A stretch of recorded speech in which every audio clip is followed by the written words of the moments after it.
Okay, it turns up that Abdul Wahab will not be able to join us this afternoon. So let's begin instead. It's a pleasure for me to introduce Rapheal Ojo Joseph. Is it correctly pronounced?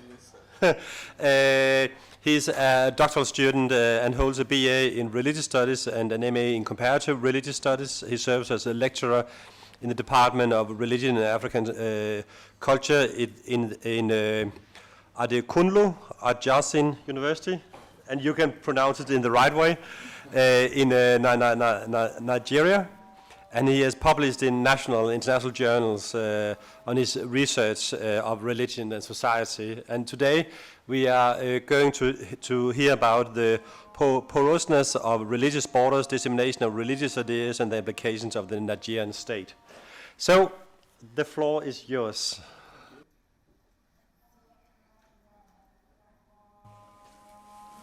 Good afternoon to everyone. My name is Rapheal Ojo Joseph, of course from the Department of Religion and African Culture at Adekunle Ajasin University, Ondo State, Nigeria. The topic before us is porosity of religious borders, the dissemination of religious ideas, and its implication on the Nigerian state. Somebody will be wondering, what's the import of this topic? Why are we discussing this topic at this time? But I'm trying to see this topic as, we're looking at this as the foundation upon which some of these issues we've been raising are actually being placed upon. For instance, the issue of porosity of religious borders has given rise, has given this platform for people to have different views of interpreting scriptures. We've seen so many people, as we will see later, that there are so many issues that are connected to the issue of dissemination of religious ideas. We're talking about sectarianism and communitarianism. And then we've discovered that there are so many issues that are connected to it. But let's just look at some of the objectives of the study before us. Generally speaking, the study focuses on the reality of religion in the contemporary Nigerian society. It also focuses on the nature of religious borders, that is the free entry and then the free exit.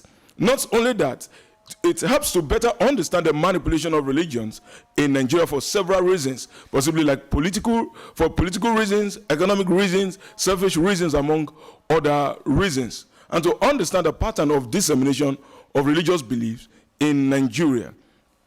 To also interrogate some of the effects of manipulation of religions on the Nigerian state. And finally, to chart a way forward by exploring the principle of peaceful coexistence in a multi-faith society and proper regulation of religious activities by relevant stakeholders. Now, here are some of the research questions that we need to consider. Number one, why does sporadic increase in the nature of religious expansion be witnessed in Nigeria, especially from 1980s till date? Two, that are there some salient underpinning realities behind this religious development, for instance, to understand some of the root causes? Maybe it could be poverty, could it be ethnicity, could it be for political struggle or resource control, fame and class consciousness, among other factors. Are these religious expansions commensurate with the ideal standard of development in a given society? Now, granted the provision of Section 38, which has to do with the freedom of religious expression in Nigeria, then the question we need to ask again is this: should religious expansion in Nigeria be allowed to continue in this manner, the rate at which religion is actually taking over all places? Should we allow it to continue without any form of moderation or regulation in Nigeria?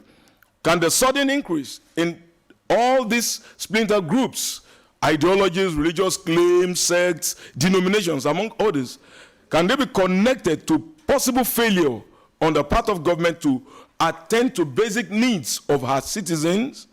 Then, can the present religious landscape in Nigeria be seen as a reflection of its level of spirituality or that of religiosity? Then finally, is there a way that we can be sure of having a more sanitized society that is devoid of religious jobbers who actually thrive on religious clouds to confuse and defraud unsuspecting religious clients or customers. Now, I'm using the word clients or customers deliberately in this place, but we'll get to know more about that along the line. Now, this is just a summary of the section 38 of the 1999 Constitution of Nigeria that gives everyone the opportunity to practice his or her religion without any interference, any intimidation, or any problem. It actually makes that provision for everyone without any form of restriction. But at the same time, should we now look at it in that way and allow it to just go, that everybody can just practice what you feel like practicing without any form of moderation? We will look at that later. Now, if we are to look at this discussion, porosity of religious borders, it has actually been argued that religion, as a matter of fact, is the only profession or a discipline where an untrained or unlearned person can also claim to have, claimed that I'm permitted to operate. Take, for instance, as maybe you, as a medical doctor, if you must operate, people will ask you for your license.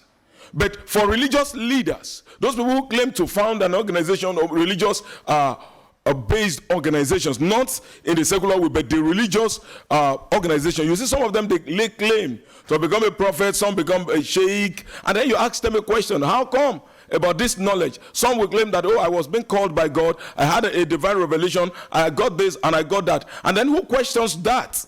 In most cases, you discover that people might not want to question that. That's why, for instance, a religious scholar by name John Mbiti, who died just a few months ago, he said the Africans are notoriously and incurably religious.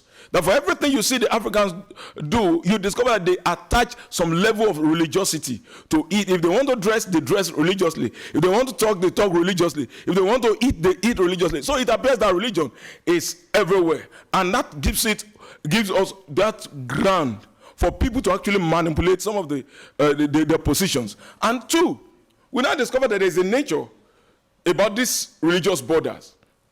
Free entry and free exit. You can belong to this religion today, you can join the other one tomorrow. Nobody questions you.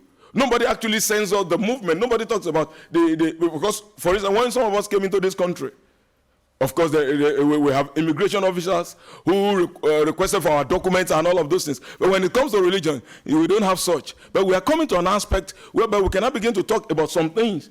How religious activities can actually be censored for a better society. Now, looking at Nigeria as a religious nation, Cardinal John Onayekon has this to say. He said, any casual look at our country obviously shows the all-pervading presence of religion.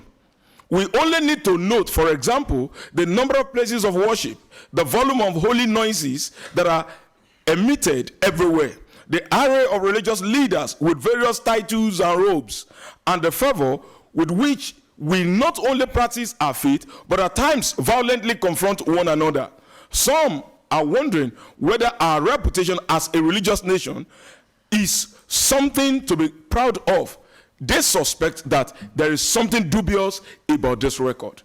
Now, almost all the major streets in Nigeria, you discover that is that you see churches or you see mosques. In fact, in some buildings, residential buildings, you have so many churches. Some could have about 3, some could have about 2, and then you begin to ask a question. What's happening? Who is preaching to who? Or what are we actually preaching? You see churches there, you see mosque here, and everybody seems to be very, very religious. And then that's why we want to look at it, that this nature of religious activities, what do we really need to say about it? How has this freedom, how has it been able to promote the issue of splinter groups, different ideologies, and different philosophies? Now let's look at this picture on the screen there. This is the major street, the one you are saying. And these are a group of persons. The name of the church is the Lord's Choosing Church.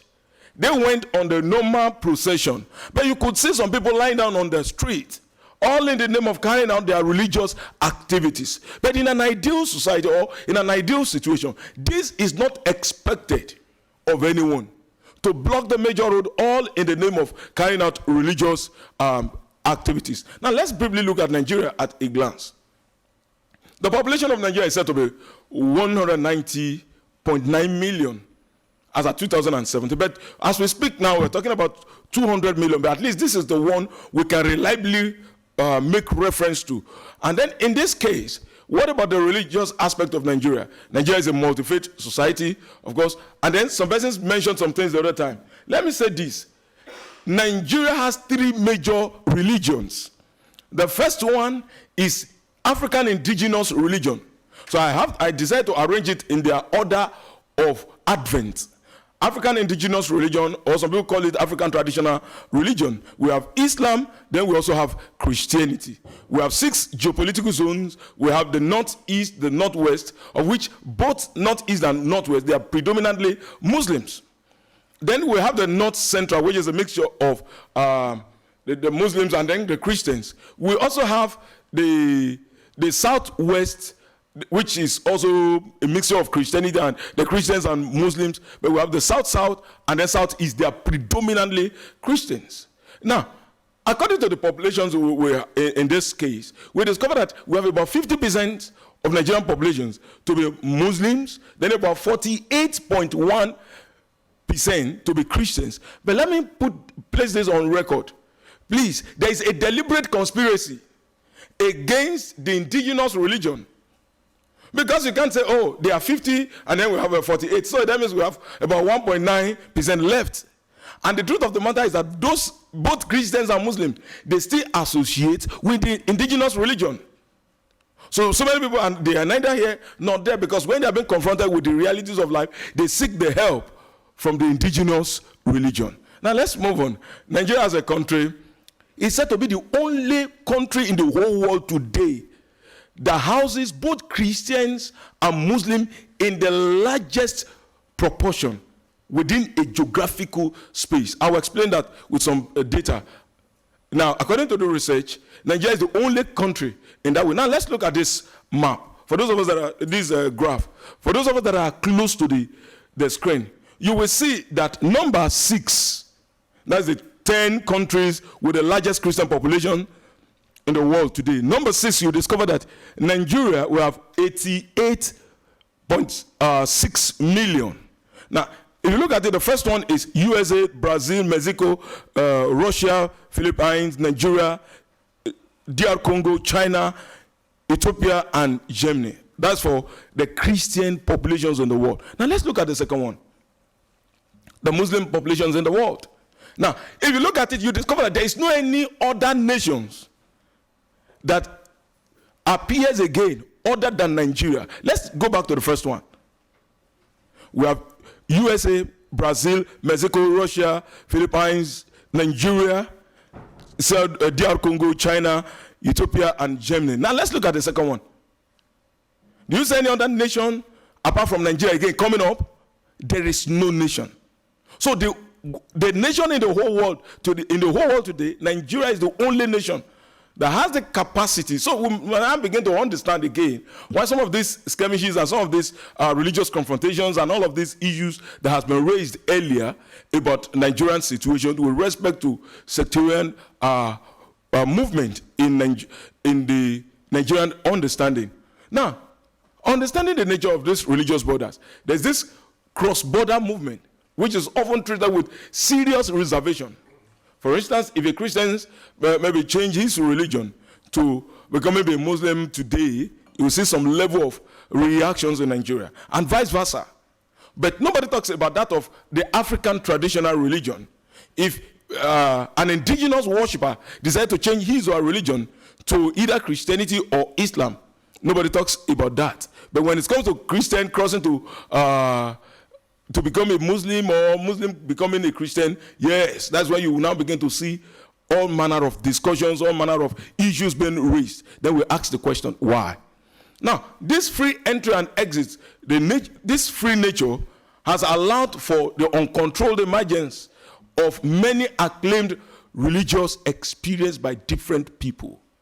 Because nobody cares, nobody censors what goes on in the religious space. So it gives room for all manner of religious beliefs, doctrinal teachings, and so many other things. Then the last one is that the dissemination of religious ideas become very cheap to come by at any slightest opportunity. Now, religious manipulation and the confusion in the Nigerian state.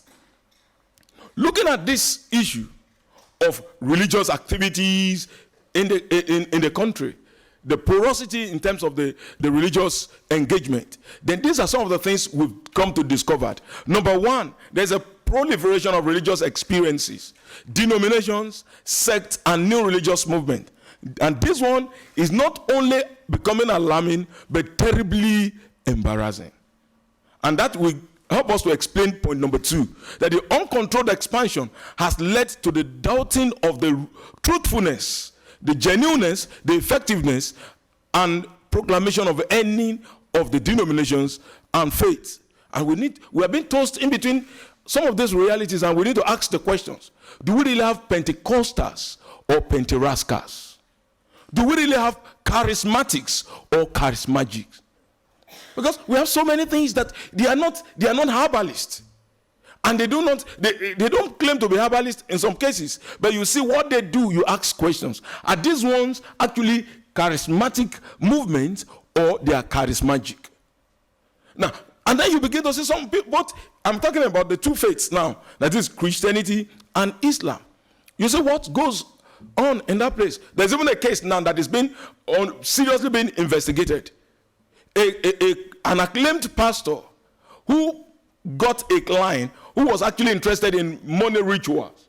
And then they killed a lady, a final year student, who was killed, and then they removed her body parts. And when this guy was being interrogated, he said he was actually being called by God. But now he has derailed from the call. So he's now going into some other things. Then you ask a question. Is this one actually a Christian pastor or something else? So we now begin to doubt some of the religious teachings of those people. Then you have, of course, so many of us must have heard about what is called the prosperity gospel, that lay more emphasis on materialism than your own effort to do the needful. Now we have so many other things. There is a current wave of high emotionalism that often characterizes many of these religious claims in Nigeria. Of course, due to economic woes of the country, it appears that many religious leaders or visionaries adopt different theologies, approaches, with a claim to possess the needful solution to people's problem, social problems. There's a case that was reported last month. That was December 2019. An acclaimed pastor built a pool beside his church, and he called the pool of Bethsaida. And for everyone that will come to that pool for miracle birth, you must pay 50,000 naira for you to enter the pool and get yourself washed and be healed of whatever problems you have. And if you cannot afford the 50,000 naira, then there is an anointing water that will be given to you that was taken from that same pool, that you have to pay 10,000 naira for that one. And I ask a question.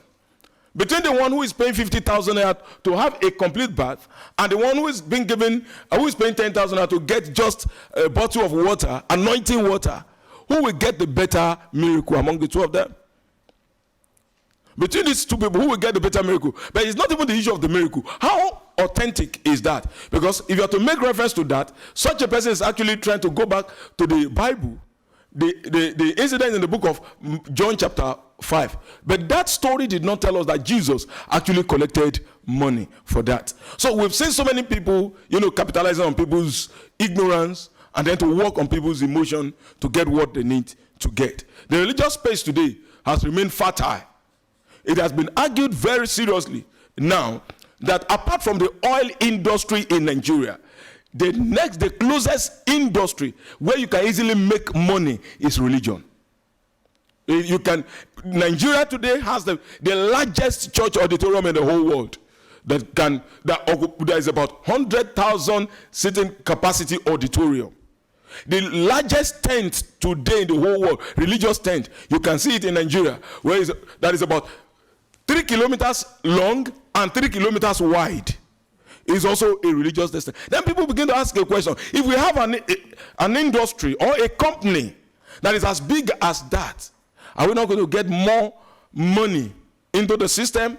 Will the system not run as it's expected to be? But we will not discover that because people are free to operate, then they begin to commercialize so many things. Of course, we have commercialization of religion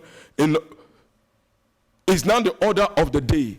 And lust for materialism, people now begin to compete about who gets what, who controls the largest auditorium, who has the best choir, who has the best religious centers. But nobody talks about who becomes the best person to lead the country. Now, let's look at some of the effects of this porosity we are talking about. That is the free movement, the free operation in terms of the religious circle. We have the manipulation of religion that often leads to mutual suspicion, mutual distrust, and mutual mistrust. Now, we discover that people begin to, you read different meanings to different religious leanings. We have lack of effective religious structures to enhance a better society. Then we talk about the issue of religious intolerance, like it was raised the other time, the cases like, what's it called, Metasin sect and other sects. We have them that have actually, they came on board. We even among Christians also, we have Pentecostals movements, we have charismatic movement, we have Orthodox movement, and then it appears that so many of them are now having a kind of confrontation, doctrinal confrontation, religious polemics, and other diffused religious dogmas that are actually injurious to the stability of the society. Then the question we need to ask is this: what can we do? Should we just leave it that way? Or should we just problematize the whole thing and then no way forward? Of course, no. We have some issues that we want to raise, a kind of proposal at this point. That there is a need for us to create a working system that will actually help in making the activities of these self-acclaimed religious leaders to automatically fizzle out. There are certain issues that we see in Nigeria today. That some, for instance, they're talking about the MIN. We've talked about this shared group. Now, there are certain issues those guys are clamoring for, that these issues must be addressed. If the government actually creates the enabling environment, nobody will be ready to follow these guys. The truth of the matter is that a hungry man is an angry man. Just give them religion. We must understand that religion thrives on emotions. There are certain things you just do like this before you know what's going on. People here will say, oh, I belong to this faith. This word is trying to liberate us. Because someone's terrorist is another man's freedom fighter. We must understand that. So some of these sects we are saying to the followers, they believe so strongly that these ones, they are our leaders who are trying to liberate us from the claws of the government of the day. Now, religious bodies also must come up with self-cleansing structure where all religious leaders can be registered and activities monitored for the purpose of promoting sanity in the society. Like the case of a guy that ventured into, money ritual recently that I was talking about. He was being asked, where did you get your training from? He told them, but he now added something. He said, well, I was actually trained, but along the line, I had to go my own way because I needed money. So now, because he needed money, he had to leave the real teachings. He had to follow his own way. Now, religious programs on local media, that is stations, especially those of miracle displays, should be censored. In 2019, there's this man called Prophet Melody. He paid certain worshippers to fake miracle. He claimed that he had healed those people, but he was the one who gave them money. And then those ones, they came out on air, and they said, oh, I was blind the other time, but now I am healed. I was this, but now I am that. So we now see that there are so many fake miracles, so many things that have been heard, but these ones can also be regulated. We must identify and accept pluralism. Then there is a need for us to talk about religious education, which I actually put here, that we must be wary of the politics of education, the mind or the heart, the head or the mind. We must begin to understand that if we must go into religious education, it must be that of religious education that has basis, that has something to offer us, that can make us a better people as human beings, not to create problem for us. But last but not the least, I will add to that is that above all, religious maturity should be taken serious, and we must avoid being selfish in our religious expressions. Since we've discovered that there's a problem of selfishness in our religious expressions, in what we do, some people have so much concern about what happens, then we must now begin to understand this, that there's a problem of selfishness. That everybody wants to become, oh, yes, I want to be the big guns when it comes to religious activities. But at the same time, these people who promote some different, these different religious beliefs, there are certain underlying factors that they might not bring to the fore, but we must understand that these are issues we must look at. For instance, number one, when it comes to the issue of selfishness, when it has to do with public, there is safety. When it has to do with private, there is profit. But let's look at this diagram again. By the time you turn this thing upside down, you discover that when the private interest comes before the public interest, then you now discover there will be a problem. The normal thing is that the private must come first. The public must come first before the private. You are teaching people about religion. You are talking about religion. You are talking about those doctrinal issues. But are those doctrinal issues, are they important for human development? That's the question we'll begin to answer. Now, there's something here. Can we find a universal definition of goodness? Then the question is, all religions must agree on that, if we must actually have a way forward. Because yes, there's this religious belief, this one is teaching this one is teaching that. But there's something we must understand, that in the aspect of religion, in order to avoid all of these sectarian clashes and the religious skirmishes, we must begin to focus our attention on this. What do we have in Islam? Quran 74 verse 6 says, and bestow no favor, seeking to get more in return. That's one. Now, what about in Hinduism, said of sacrifice, the sacrifice performed by those who desire no reward is the nature of goodness. Not only that, living for others. Now, let's look at what do we have in the Bible. Let no one seek his own good, but the good of his neighbor. Now, we also have this. In Buddhism, cut the love of self, develop the path of peace. Not only that we have this, to nourish the mind, there is nothing better than to make the desires few. Then we also have this in Sikhism, that one who serves and seeks no payment finds union with the Lord. Then rendering help to another is the function of all human beings. Now, we're trying to tidy up this whole discussion now. That a true life is a life in which we abandon our private desires and live for the public good. The truth, this is a truth taught by all religions, leaders, both past and present, east and west. Now, if we now begin to contextualize all of these issues, you will now discover that in the religious discourse in Nigeria today, there are so many people that are coming up with religious ideas, religious beliefs, doctrinal teachings that do not respect what we have here. That what they are seeking is not the interest of the society at large, but personal interest. Now, as we discuss, when it comes to human relations, the moment your personal interest comes before the public interest, we definitely have conflict. Now, not only that, when we now come to the issue of art, when the private interest comes before the public interest, what you have is filth and obscenity. When it comes to business or industry, when the private supersedes or takes precedence over the public, what you have is nothing but pollution. Now, of course, when it comes to business, and then you have the private interest coming before the public interest, you have corruption. And last but not the least, what about religion? I guess you know the answer. Your guess is as good as mine.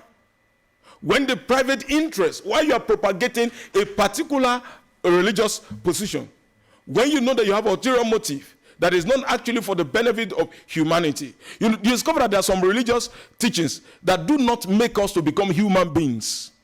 They only ended up making us human beasts. We are not human beings, but it makes us human beasts. And then we must come to understand that religion is a product of man. It's man-made. We must understand that. But the point here is this.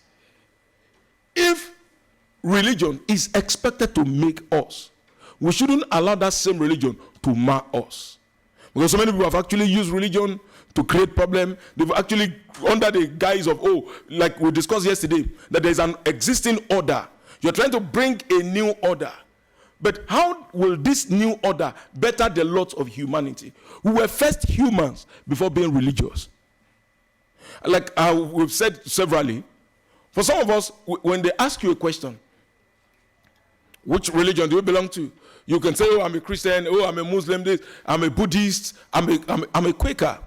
Of course, no problem about that. But by the time you now go back to our human history, to now understand that possibly, so basically you are a Muslim, and then maybe as at the time you are coming into this world, you were born into a geographical location that is predominantly Christian. Will you likely still be a Muslim when you grow up? Supposing you are a Christian and you were born in a Muslim-dominated area, will you likely be a Christian when you grow up? So these are some of the issues we must begin to reflect upon as we conclude. That religion, the way people are taking it, they're taking it to possibly to create confusion. And one of my professors will say that religion performs 3 major functions. Or people use religion for 3 major things. Number 1, to teach the truth. Number 2, to confuse the people. And number 3, to defraud the people. It's not left for you to choose which one will you go for. We've seen all of this sectarian movement. Yes, we want to provide an answer to a particular problem. But how genuine is the answer that we're talking about? Then as we conclude, let me conclude with this. That religion from its normative sense is essentially for the development of humanity. However, its practicality in the contemporary Nigerian society has witnessed another dimension which could be injurious to the future of humanity. And the scholar has this to say, that religion should unite all hearts and cause wars and disputes to vanish from the face of the earth, give birth to spirituality, and bring life to each heart. If religion becomes a cause of dislike, hatred, and division, it was better to be without it. And to withdraw from such a religion will be a truly religious act. For it is clear that the purpose of a remedy is to cure. But if the remedy should only aggravate the complaint, it had better be left alone. Any religion which is not a cause of love and unity is not a religion. Now, as we conclude, we've seen the issue of porosity. That this religious practice in the Nigerian society has come to a point whereby anybody can wake up anytime and claim, I have received a revelation. You could either be a Muslim or a Christian. I have seen a revelation, I have been called by God. Then you can establish your church, you can establish your mosque. Nobody asks questions. But the argument of this work is this. Religious activities must actually be looked into. So that some of these people who proud themselves around to be religious leaders, the activities should be checkmated. And if this can only be done if the government has actually rise up to do the needful. Because the government of the day, to be very honest with you, Nigeria is now in the 4th Republic. But it appears that things are not getting better. Things are not getting better at all. Because the situation alone will make people to seek for spiritual solution where there is none at times. Some people actually claim that they have problems, but in the real sense of it, when you look at the problem they claim to have, they are not actually problems. They are economic realities that is biting hard on them. So it is on this basis we want to conclude by saying the religion religious activities can still be moderated in order to have a better society in Nigeria. And I want to sincerely appreciate the organizers of this lofty academic program for the opportunity given to us, and especially to the Arab Center for Research and Policy Studies. I want to say a big thank you for the sponsorship. Your contribution to intellectual development is indeed an investment which the future generation, I believe, will surely benefit from it. Once again, I want to say a big thank you.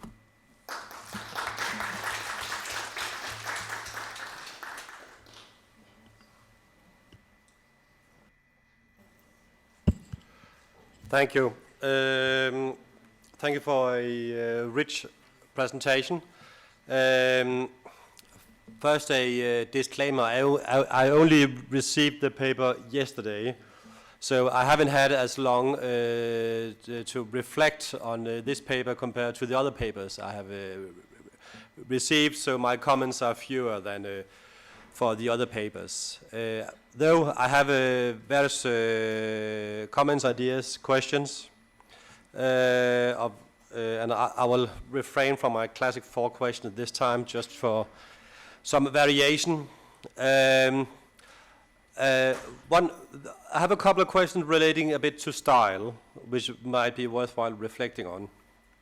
One is that some of in the paper, a number of places, for instance, at the very beginning, and I believe most of you haven't had the chance to read the paper, but you were saying religion has been argued severally to be the only profession where blah blah blah. Who argues that? Just as just in general, when I see a paper or an article saying many say, I would like some references. Who are actually doing that? Is it, and then it should not be one reference, but a number of references, if it really is so that many are claiming so and so. And I think, to my taste, in the paper as it stands, there are a lot of claims, and quite bold claims, but I would like some more references and some more arguments. So this kind of balance between your personal views and its status as an academic paper, that is more that right now, as it stands for me, it is represent very much your views, and you are perfectly entitled to have those views. But usually I say to my students, I'm not that interested in my students' personal views, but how they argue and how they engage with the existing literature in order to underscore their arguments. And I think your paper can become stronger if you are supporting your views with more references and more arguments, more documentation. Another thing I often, there's a tension between your presentation and the paper, in the sense that in the paper, one of the notes I made was that I lacked a clear research question. And in the presentation then, you had a whole slide filled with research questions. And I think there's a challenge associated to both. There's a problem with not having a clear research question. As one of my colleagues says, if you don't know where you want to go, every road will lead you there. In the sense that the research question is supposed to be the superior principle in any paper, because that decides what is relevant and what is not relevant. And only what enlightens your research question is relevant in the paper. And in the paper, I lack a clear research question. But there's another kind of pitfall, that one could have too many research questions in a paper. And I think in the presentation you gave, there you had a lot of very interesting research questions, but I think you have 10 or 15, and you can impossible answer all those in a paper. Maybe it's even not possible to answer all those questions in a PhD thesis, I believe. And usually, as I've been told that in an article you can have one claim, and then you have to figure out which kind of fight, which kind of claim, single claim you want to address to answer in that piece, and then in other pieces you can address other research questions. So maybe it would be useful for you to narrow these many questions down and think which are the most important for you. Also because I would say that some of the questions you raised in your presentation you never really returned to. Some of those you did return to. So it could be useful going back and then see, okay, which are really the important questions, and then focus on them. Then I would also think it would be useful of reflection of the state of the art. What have been said in the academic literature so far on this topic, and where's the gap? That's also a classic, and it also depends on what kind of academic tradition you come from. But from my academic, as in Paul Tsai, tradition, usually it's like part of the genre of doing an academic piece. It would also to list up the state of the art, and then point to where there's a gap, a problem in our existing knowledge. For which reason there is a need of my paper. So I think there you could also, okay, are there other articles, books that have engaged in what you're engaging in? What do they think?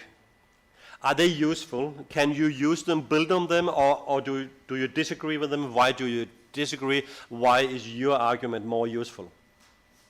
In many ways, academia is like standing on the shoulders of the past. And there I think it could also be useful to be guided a bit more by some kind of theoretical framework while reading. So that was one cluster of comments. Then I have another a question also. I think there's a latent contradiction as far as in the way I read the paper. Because on the one hand, you emphasize pluralism, and at the same time you also find this kind of explosion of pluralism, of diversity, problematic. And in the paper you also call for some kind of censorship, or what is the right religion, so to speak. And of course my flag will be raised immediately, because the question is, who are entitled to say what is the right version? Who has the position to say I'm entitled to say what is right and wrong, what is the right religion, the right interpretation, and so on and so forth. And usually it will be the strongest. And what about minorities? So there's that. So there are at least some issues to deal with, some of the classic charges. How do you address them? And that's also often a good way to reflect upon when you're reading a paper. Okay, what would my most fierce opponent read my paper? And then think, okay, how will I try to argue with that person? And it might be that I disagree, but then point to why, then make my argument so strong that I can counter-argument my opponents. Or it might be that some of my opponents actually do have a point. So I have to nuance, acknowledge some of the arguments of my opponents. So that could also be useful, having in mind. So in order to have a nuanced argument where you're also aware of, okay, what kind of critique will I get, and then try to address them in advance. Then I have my last cluster of remarks relates to the basic but also very difficult and big classic issue. I'm not that well trained because I'm a political scientist and not from a religious studies as you are. But the question, what is religion? What is actually religion? And what defines a religion? This, there's very much actually what your presentation is about. You have, some would say that religion is about something beyond the material, and so on and so forth, have a kind of substantivist understanding of religion.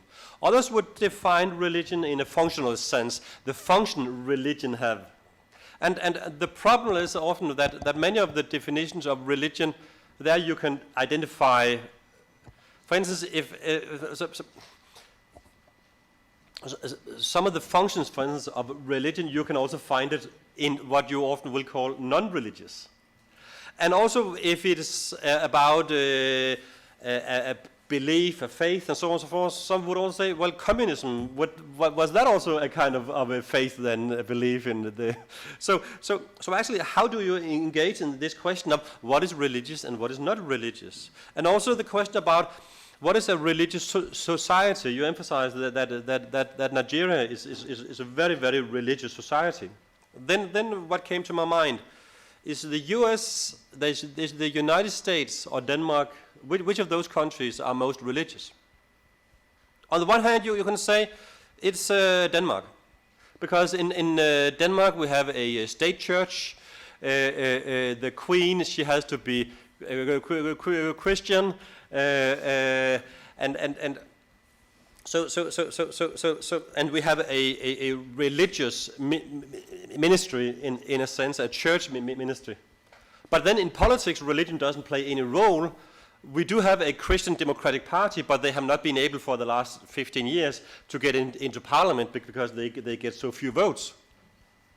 And then in the US, you could say is US more religious than Denmark? Well, on the one hand, you don't have any state churches, or the state is secular. So in that sense, the US is really not a religious society. But then, for instance, if you look at a $1 note, it says "In God we trust," and it is. You will have a hard time. It's quite advisable for if you want a political career in the US to appear religious somehow. So in that way, US is much more religious than Denmark. So it depends upon what we actually mean by being religious, whether we end up concluding that Denmark or the US will be the most religious countries when we compare them. So there it might also be relevant to consider what we actually mean by religious. And then my last point relates to this kind of, because as I understand your paper and your presentation, you see a kind of fragmentation and an explosion, a diversification of religious claims, of a fragmentation of all kind of groups, right, who claim. And a paper came to my mind by International Crisis Group, made what I think was a wonderful report back in 2005 on understanding Islamism, where they made part of the argument was about there was a distinction, they argued, we can agree or disagree, between Sunni Islamism and Shia Islamism, in the sense that the Sunni scene was much more diversified, fragmented compared to the Shia scene. And the argument they made in that report was that it had also to do with the notion of ijtihad, where in the traditional Sunni tradition, it is often claimed that the ports to ijtihad was closed way back, so there was no role for reinterpretation, contrary to the Shia scene, where you still had the possibility of ijtihad, but it was delimited, but it was limited as for who could do ijtihad. It was the mujtahid.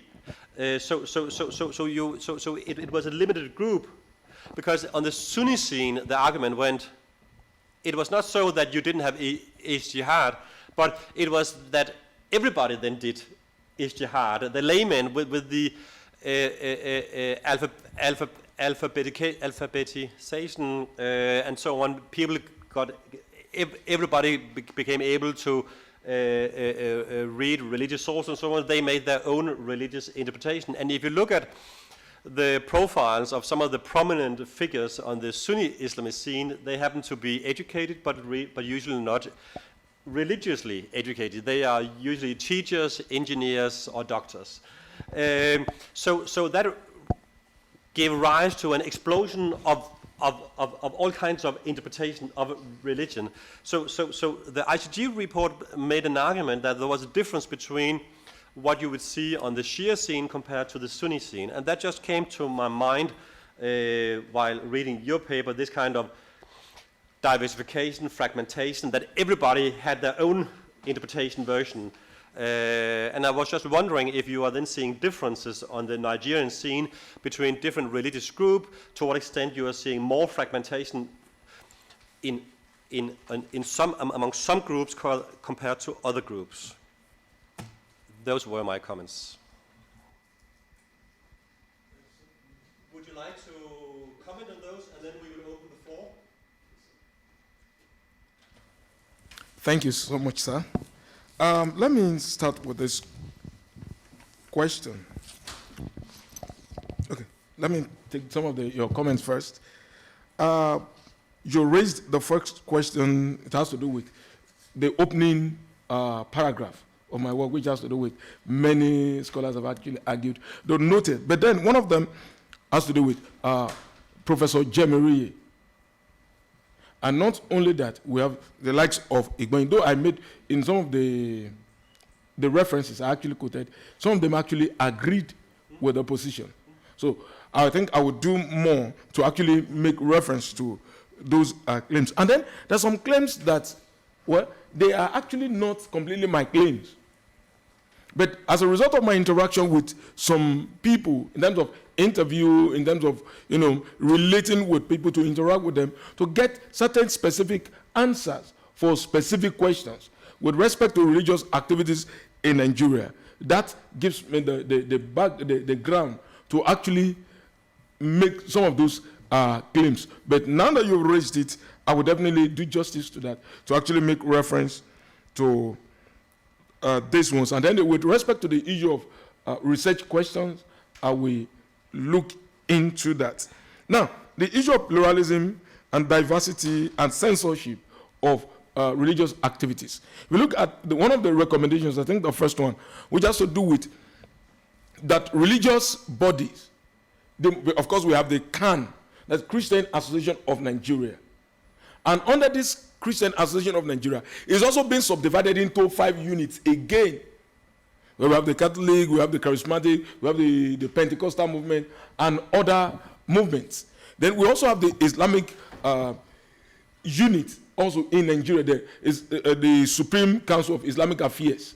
They are also in control of anything that has to do with Islam in Nigeria. That then the issue I'm trying to raise is this: that these bodies must come up with self-cleansing structure that will actually help in to look at how some of these issues can actually be looked into. For instance, someone who was arrested recently, he claimed that he was called as a pastor, but now he's no longer a pastor. Then there are so many activities that goes on. Now, it is possible that for someone to establish a church and not necessarily be a member of that Christian Association of Nigeria. But the point, the argument that this paper is actually trying to focus on is that the Christian Association of Nigeria, they must be able to stand their ground and say, no, if there must be a church that must be established here, then these people must belong to us, so that these issues can be addressed. Because if we just felt that, oh, it's a free world, we can just allow anybody to play his or her own role, we can allow anybody to do whatever they feel like doing, at the end of the day, we discover that we'll be doing more harm than good to ourselves, all in the name of religion. Now, Section 10 of the Nigerian 1999 Constitution has it that the federal government and the state shall not adopt any religion as a state religion. Now, understand with this understanding that Nigeria is a multi-faith society. We know that there's this temptation that anybody can come up to say, oh, we want to have a particular religion in this state.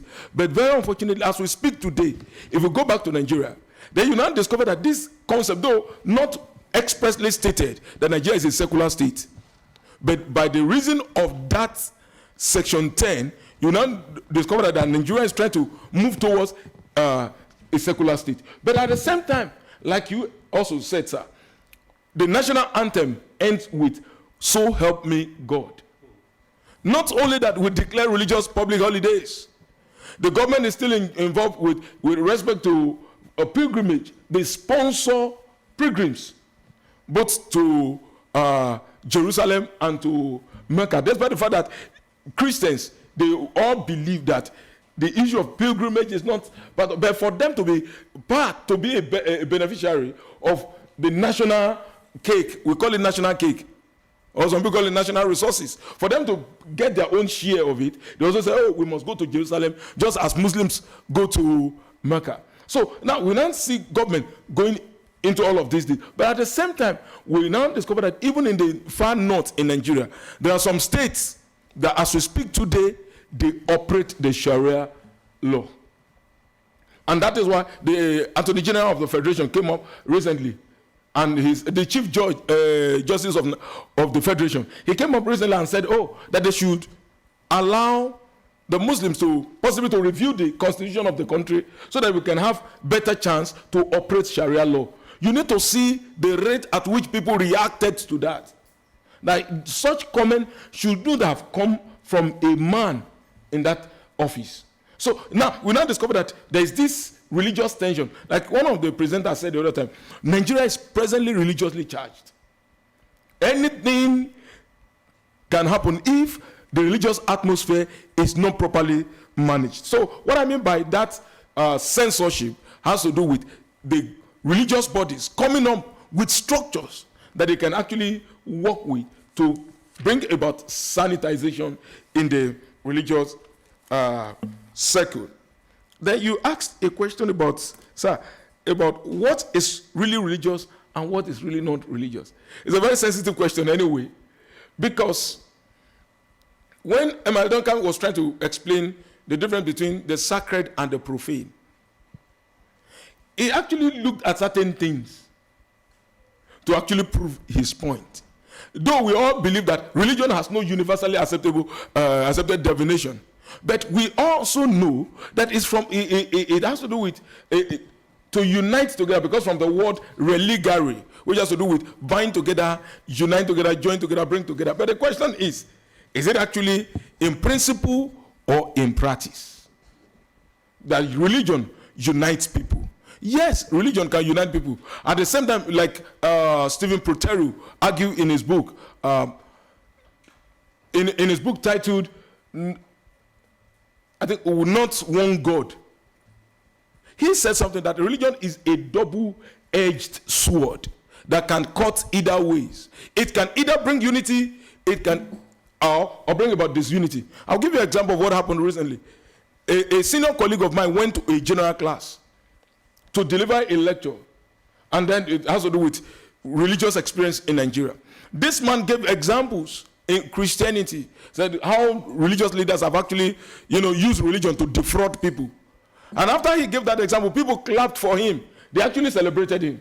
And then he now turned around and they started using examples from Islam. The guy couldn't finish that class because some individuals rose up in the class and said, no, you can't talk about Islam in that manner. So for us to know how sensitive it could be. So what is religious? Someone can be religious but not spiritual, which I actually mentioned earlier. You could be religious and not spiritual. But we discovered that there is a high level of religiosity and not spirituality in the Nigerian society. And then the observed fragmentation. There are so many claims. In fact, using Christianity alone is even something else. Because we have people coming up on the daily basis, all in the name of God called me, trying to bring their own theologies, bringing their own doctrines. And then we all know, both in Christianity and Islam, to a large extent, when it comes to the interpretation of the scripture, people are very, very, they're quite being careful of what they say and what they do not say. Because somebody can pick a verse of the scripture, be it the Quran or the Bible, and just interpret it to suit his or her own problem. At times we see people sheepishly or gullibly followed that interpretation. And you see people, they will tell you, oh, in fact, you need to watch some of those videos and see what actually happens, all in the name of seeking for miracles. We've seen cases whereby someone will say, oh, bring a sachet water. Use that sachet water to touch my body. And then you drop a certain amount of money, and once you do that, your problem is solved. We have cases like that. Some will tell you, oh, we are organizing a program today. Everybody come with cutlass to kill your enemies. Then the question we need to ask again is this: who is this enemy? Is it the government or the unseen forces, or who are we actually referring to? But to sum it up, you now discover that some of these religious claims, these fragmentations, are tied to one thing: that there is economic reality that is not working. Should we open the floor? Yes, sir. Okay. Thank you.